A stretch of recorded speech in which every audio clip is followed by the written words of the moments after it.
제가 보고 있는 성경책은 독일어 성서공회 해설 성경입니다. 신학생들이 주로 많이 이 성경책을 보고 있는 것으로 알고 있습니다.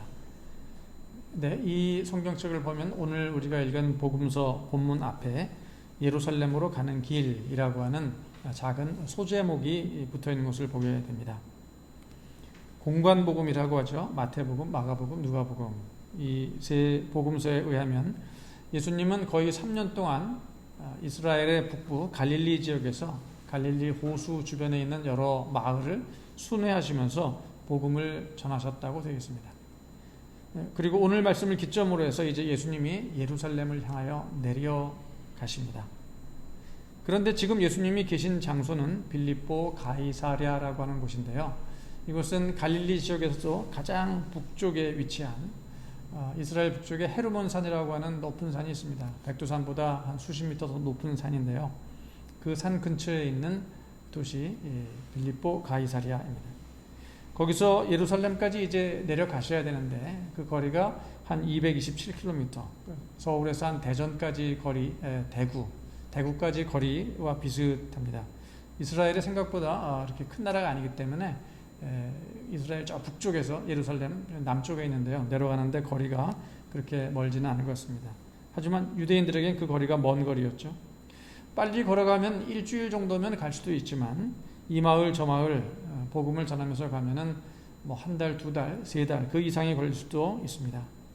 그래서 오늘 마태복음 16장 13절부터 시작된 예루살렘으로 가는 길, 이 길에 대한 이 내용들이 오늘 말씀에서 시작해서 마태복음 20장까지 계속 이어집니다. 그리고 21장부터는 예수님이 예루살렘 성에 입성을 하시게 되죠. 이어서 일주일간 예수님이 예루살렘에 머무시면서 많은 사람들과 논쟁을 벌이고 또 성전 정화 일을 하시고 그리고 결국 금요일에 십자가에 달려 돌아가시고 돌아오는 주일에 부활하시게 되죠. 그런 점에서 오늘 말씀은 하나의 기점이 되는데 예수님이 3년 동안 갈릴리에서 하셨던 모든 그 공생의 작업들을 이제 다 마무리하시고 마지막 목표 예루살렘에서 십자가에 달려 돌아가시는 것 그리고 또 부활하는 것이죠. 이 일을 앞두고 이제 예루살렘을 향해 출발하는 공생의 마지막에 어떤 중요한 터닝 포인트가 되는 시점이 오늘 말씀이 나오는 그때라고 볼 수 있겠습니다. 터닝 포인트에는 항상 어떤 중요한 사건들이 있죠. 오늘 일어난 일은 바로 저 유명한 베드로의 신앙 고백.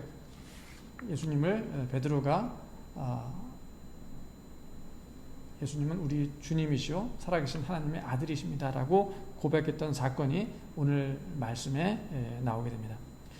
그런데 오늘 말씀에는 무엇보다 일어난 그 장소가 매우 중요한 것 같습니다.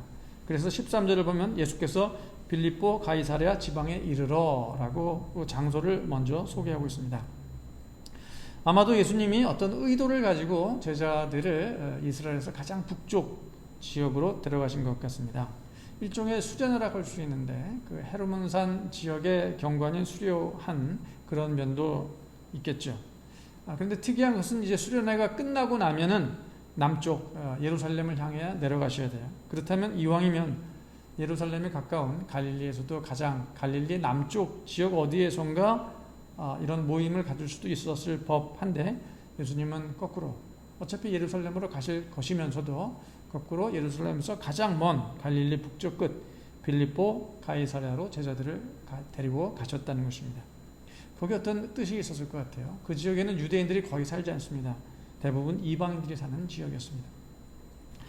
빌립보 가이사랴의 역사를 간단히 살펴보면 구약시대에는 그 지역이 바알갓이라고 하는 이름으로 불렸습니다. 바알은 우리가 잘 알고 있는 바알신을 얘기하고 갓은 행운이라고 하는 그런 뜻을 가지고 있습니다. 행운의 바알이라고 하는 뜻을 가진 지역이었죠. 가나안 사람들이 예전부터 풍요와 재물의 신인 바알신을 숭배해왔던 장소가 바로 이 바알갓 빌립보 가이사랴였습니다.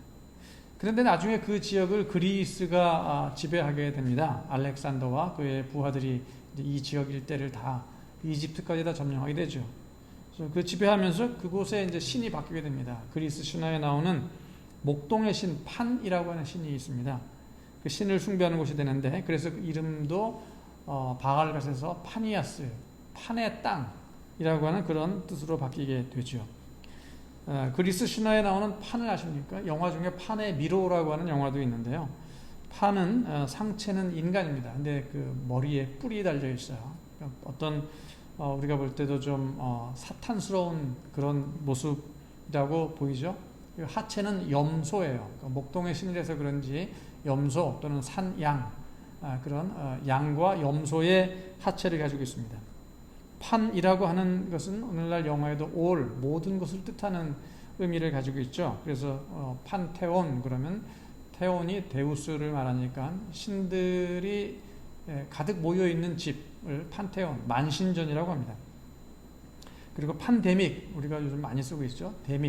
데모란 얘기는 사람을 뜻하는데 모든 사람들이 걸리는 질병이 이제 판데믹이 되겠죠. 에피데믹, 그러면은 에피는 주변을 얘기합니다. 둘레를 얘기합니다. 주변에 있는 사람들이 걸린 질병, 전염병. 판데믹은 그 전염병이 세상 곳곳에 다 생길 경우에 all 이라는 의미가 판입니다. 판이라고 하는 신이 왜 이름이 그렇게 됐는가?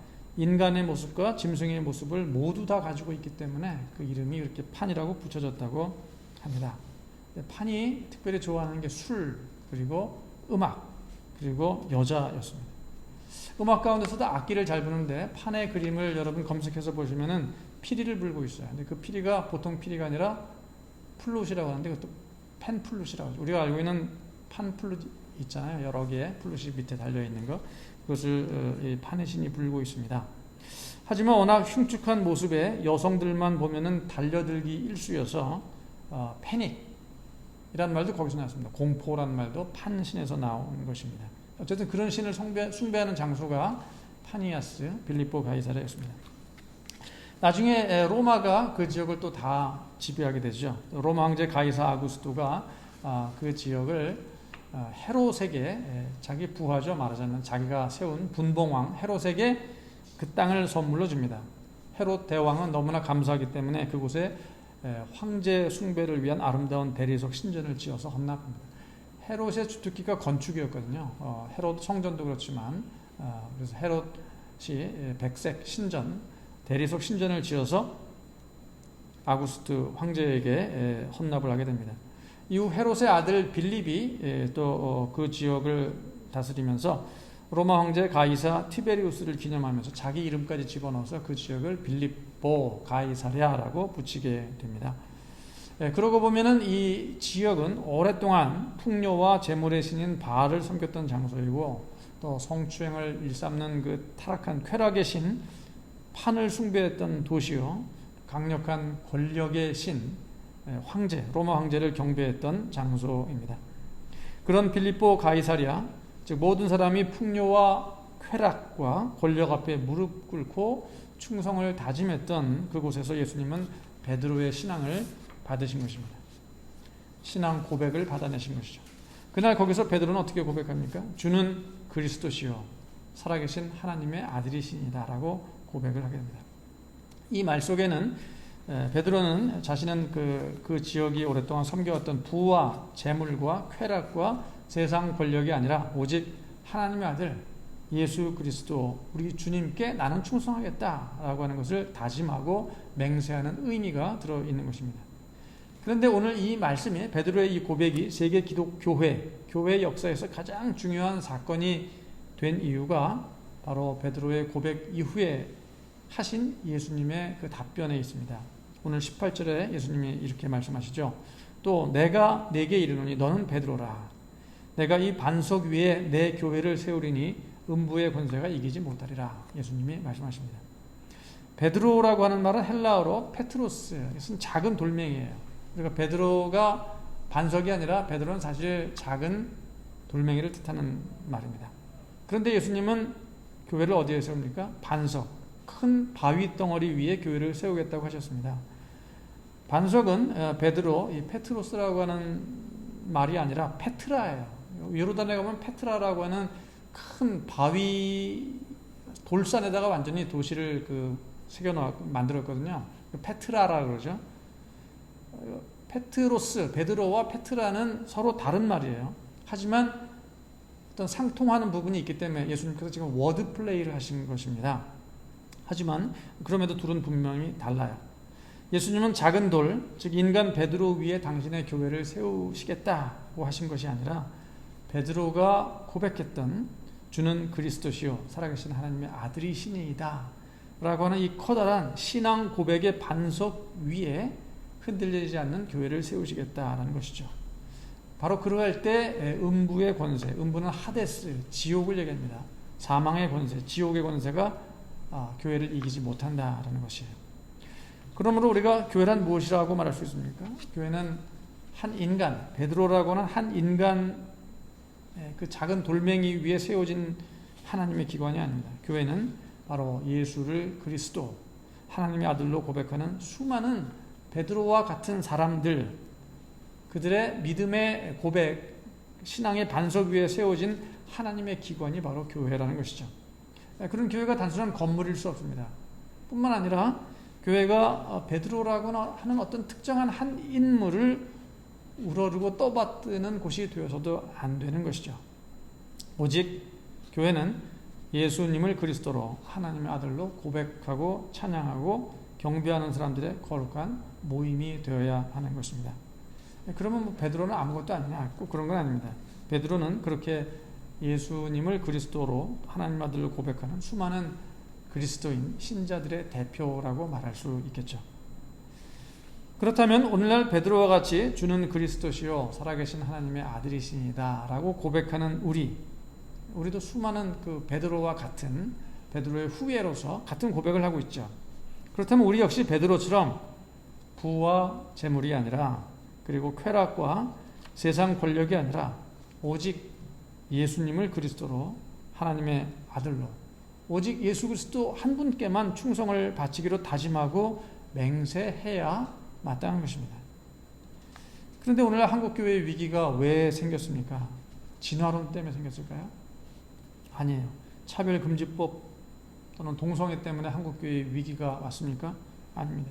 지금 이 코로나가 창궐하기 때문에 교회가 위기가 왔을까요? 그것도 사실은 아닙니다. 교회가 예수 그리스도를 주로 고백하지 않기 때문에 그럽니다. 하나님의 아들이신 예수님께 진정으로 충성하지 않기 때문에 교회에 위기가 온 것입니다. 그 대신 무엇을 주로 고백했을까요? 재물을 주로 고백하고 쾌락에 무릎을 꿇고 세상 권력에 충성하는 교회에 그런 그리스도인들이 많았다는 것이에요. 대형 교회를 아들에게 물려주기 위해 온갖 술수를 쓰는 교회, 많은 반대에도 불구하고 법을 바꿔서라도 결국 그 일을 이뤄내기 위해서 온갖 모략을 꾸미는 교회가 과연 예수님을 주로 고백하는 반석 위에 세운 교회일까요? 저는 그렇지 않다고 생각합니다.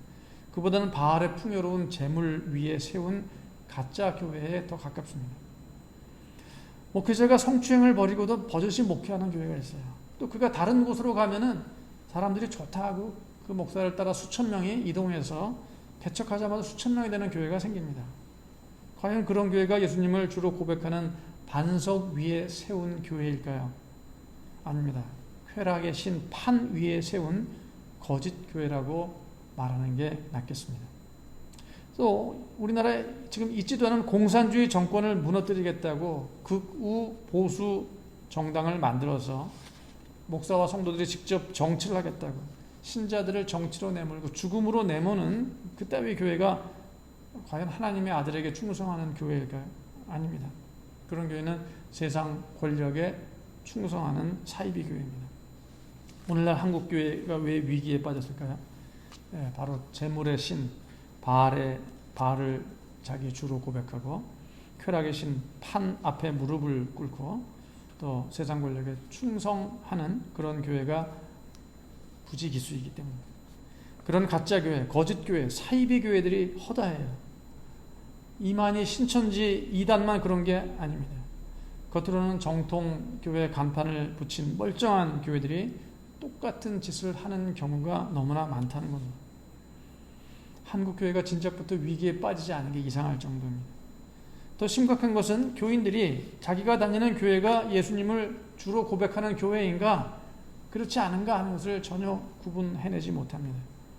또 자기 교회 목회자가 하나님의 아들 예수 그리스도께 충성하는 교회인가 아니면 세상 다른 기관에 충성하는 목회자인가 하는 것도 잘 구별하지 못합니다. 성경은 말하기를 소들이 그 임자를 안다, 양들이 자기 목자를 안다라고 말합니다. 그처럼 그리스도인의 영성은 바로 분별에서 나오는 것입니다. 영성의 꽃은 분별이에요. 식별하는 것이에요. 그런데 수많은 사람들이 그 눈에 이미 들보가 차 있고 귀에 아예 담이 막혀 있습니다. 그래서 볼 눈이 없고 들을 귀가 없는 것이에요. 어느 것이 하나님의 말씀인지 어떤 것이 사탄의 유혹인지 분별하지 못하고 식별하지 못한 채 결국 그 교회가 음부의 권세, 지옥의 세력에게 넘어가고 마는 것입니다. 지금 이 전광훈 씨 같은 그 사탄의 졸개 같은 사람들이 세상에 나오지 않는 것이 상책이겠죠. 그러나 설령 그런 사람들이 세상에 날뛸지라도 우리가 각자 분별해내야 하는 것입니다. 요한 사도가 요한일서 4장에서 이렇게 말합니다. 사랑하는 자들아, 영을 다 믿지 말고 오직 영들이 하나님께 속하였나 분별하라. 많은 거짓 선지자가 세상에 나왔습니다. 오늘날 우리의 눈으로 보면 오늘 말씀에 나오는 베드로의 신앙 고백은 너무나도 완벽한 신앙 고백입니다. 하지만 사실 베드로의 신앙 고백이 처음부터 완벽한 것은 아니었습니다. 당시 제자들이 예수님을 그리스도로 고백했던 것, 즉 메시아와 하나님의 아들로 고백했던 것은 오늘날 우리가 그렇게 하는 고백과는 좀 다릅니다. 오늘날 우리는 예수님을 삼위일체 하나님 가운데 두 번째 위격이신 성자 하나님으로 고백을 하고 있습니다. 하지만 당시 그 베드로를 비롯한 1세기 유대인들은 그런 개념을 가지고 있지 않았습니다. 그들의 생각 속에는 메시아, 하나님의 아들, 그리고 그들이 생각했던 이 주는 누구인가? 유대인의 왕이었어요. 다윗과 같은 왕, 솔로몬 같은 왕이었습니다. 그런데 보통 왕이 아니라 이스라엘 역사가 정점에 다다랐을 때 하나님께서 보내주실 어떤 종말론적인 왕, 그가 바로 그리스도 메시아라고 하는 것이죠. 그 왕이 해야 할 일은 성전을 새롭게 하는 일, 그리고 이스라엘을 악의 세력, 압제자들로부터 해방시키는, 유대인들이 볼 때는 완벽한 그들의 정치적인 새로운 왕이었던 것입니다. 그러므로 베드로가 예수님을 가리켜서 주는 그리스도시요. 사실 주라는 말이 아니라 원문에는 당신은 이렇게 되어 있습니다. 당신은 그리스도시요 라고 고백한 것은 당신은 바로 예루살렘 성전을 새롭게 하시고 로마를 몰아내실 우리의 왕이 되실 분이십니다. 당신은 하나님께서 예비하신 바로 그 새로운 우리 유대인의 왕입니다. 이런 뜻이에요. 그날 베드로를 비롯한 제자들이 실은 장차 이스라엘의 왕이 되실 예수님께 그들의 인간적인 충성, 정치적인 충성을 고백했던 것, 그것이 사실 오늘 말씀의 원래 의미입니다. 그렇기 때문에 그 일을 유대인들이 붐비는 곳에서 할 수 없었어요. 특별히 예루살렘에 가까운 곳에서는 할 수가 없었습니다. 그래서 예루살렘에서 가장 멀리 떨어진 갈릴리 최북단 헤르몬산 기슭의 빌립보 가이사랴에서 그들이 모였던 것입니다. 그리고 이 모든 일들은 철저히 비밀에 붙여져야 했죠. 예수님께서 말씀하십니다. 20절에 이에 제자들에게 경고하사 자기가 그리스도인 것을 아무에게도 이르지 말라 하시니라. 이런 제자들의 메시아 고백은 당시에는 완벽한 신앙 고백으로 전혀 다듬어지지 않은 것이었죠. 그렇기 때문에 베드로는 곧바로 이 고백을 하고 나서 예수님께 꾸중을 듣습니다. 사탄아, 내 뒤로 물러가라. 오늘 말씀에는 안 나오지만 예수님이 이제 이 고백을 들으신 후에 내가 예루살렘에 가서 십자가에 못 박혀 죽게 된다 얘기를 하자 베드로가 그러시면 안 됩니다. 예수님을 꾸짖습니다. 그때 예수님께서 사탄아, 내 뒤로 물러가라. 지금 베드로가 한 그 고백이 아직은 완벽한 고백이 아니라는 것이죠. 이 제자들은 앞으로 예루살렘으로 가는 길을 거치면서 무수히 그들의 생각이 깨질 것입니다. 그들이 예루살렘으로 가는 길에서 했던 것이 무엇입니까? 누가 더 높은 자리에 오를 것인가? 메시아 예수님을 유대인의 왕으로 생각했기 때문에 그들이 이제 예수님 혁명이 성공하면 누가 높은 자리에 올라갈 것인가? 그 일로 싸우다가 무수히 그 생각들이 하나하나 깨지게 됩니다. 그리고 마침내 예루살렘에 이르러서는 예수님의 십자가의 죽으심을 그들이 눈으로 보아야 했죠. 그때 그들이 가졌던 꿈들이 그들이 가지고 있었던 원래의 고백들이 산산조각이나 부서지게 됩니다.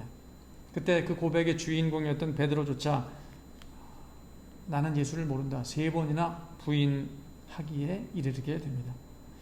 하지만 그들의 그 부실한 미완의 메시아 고백은 마침내 예수님의 부활을 목격하고 부활하신 예수님을 만나면서 현재 지금 우리가 알고 있는 완벽한 신앙 고백으로 거듭나게 되는 것이죠. 예수님에 대한 제자들의 최초의 고백이 당시 유대인의 어떤 정치적 메시아에 대한 고백 차원에 머물렀던 것처럼 지금 한국교회 많은 그리스도인 역시 예수님을 어떻게 고백합니까? 그저 재물과 쾌락과 권력의 주로 고백하는 수준에서 크게 벗어나지 않고 있다는 거예요.